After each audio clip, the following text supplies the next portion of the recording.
কাল আবার চুরি। কি হচ্ছে এই কৃষ্ণনগরে? মন্ত্রী, কি মন্ত্রী ঢুলছে? এসব কি? তুমি রাজসভায় কাজের সময় দাঁড়িয়ে দাঁড়িয়ে ঘুমোচ্ছ? না মানে চোখ বুঝে ভাবছিলাম। ভাবছি? কি ভাবছিলে? কত কি ভাবার আছে। মন্ত্রী মশাই বুঝি চোখ বুজে ভাবেন? এটা কিন্তু একেবারে নতুন। চোখ বুঝে ভাবেন খালি আমাদের মন্ত্রী মশাই, নাকের মধ্যে মাছি ঢুকে করে দিল যা ইচ্ছে তাই। সবাই কিন্তু আমাকে নিয়ে মজা করছে মহারাজ, আমি কিন্তু সত্যি ভাবছিলাম। মহারাজ ঠিক আছে, হ্যাঁ, মন্ত্রী মশাইকে প্রশ্ন করুন।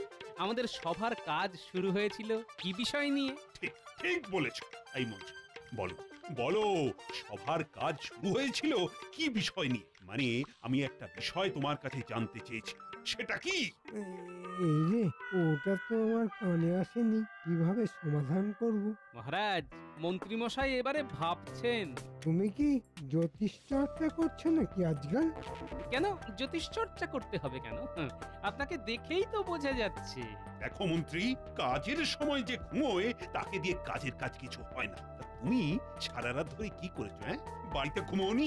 মন্ত্রী মশাই সারা রাত ধরে আকাশের তারা গুনছিলেন নাকি? মন্ত্রী মশাই গুনেন তারা সারা রাত্রি ধরে, সকালবেলা ঢুলতে থাকেন দেয়ালখানা ধরে। সভাকবি, তুমি বলেছো ভালো। মন্ত্রী মশাই, সবাই কিন্তু জানতে চায় যে দিনের বেলা কেন ঢুলছিলেন। বলো মন্ত্রী, বলো, তোমার এই ঢোলার রহস্য কি? সারা ধরে এই রাজ্যে চিন্তা করতে হয় কি করে আরো উন্নতি করা যায়, ঘুম আসবে কি করে। আরে বাবা, তুমি সারা রাত জেগে জেগে এই রাজ্যের কথা ভাবো, অসাধারণ। তা একটা কথা বলি, যখন তোমার ঘুমই হয় না, তাহলে আজ থেকে রাত্রিতে কাজ করো, দিনে ঘুমিও। তার মানে মন্ত্রী মশাই আজ থেকে রাত্রিকালীন কাজ করবেন? বাহ বাহ বাহ বাহ। দিনে ঘুমানোর থেকে রাতে কাজ করা ভালো। কি মন্ত্রী, এবার তুমি খুশি তো? কাজটা মন্দ না, আমি আমার কাজও করতে পারবো আর বেতনটাও পাবো। আচ্ছা মহারাজ, মন্ত্রী মশাইয়ের কাজটা কি হবে? মন্ত্রী, তুমি পাহারা দেবে। চুরি বেড়েছে, দেখি চোর ধরতে পারো কিনা।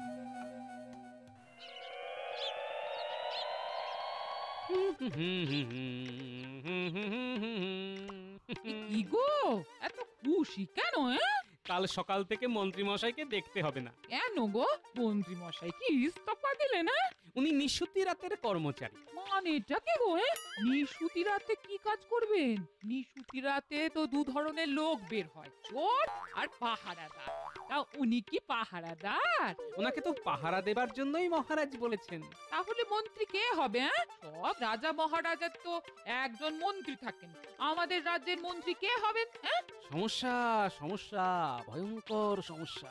দেখা যাক, কাল এই নিয়ে আলোচনা করব। তাও দেখি কি নিয়ে একবারে মুড়ি আর বাতাসা, আমি চট করে হাত মুখটা ধুয়ে আসি।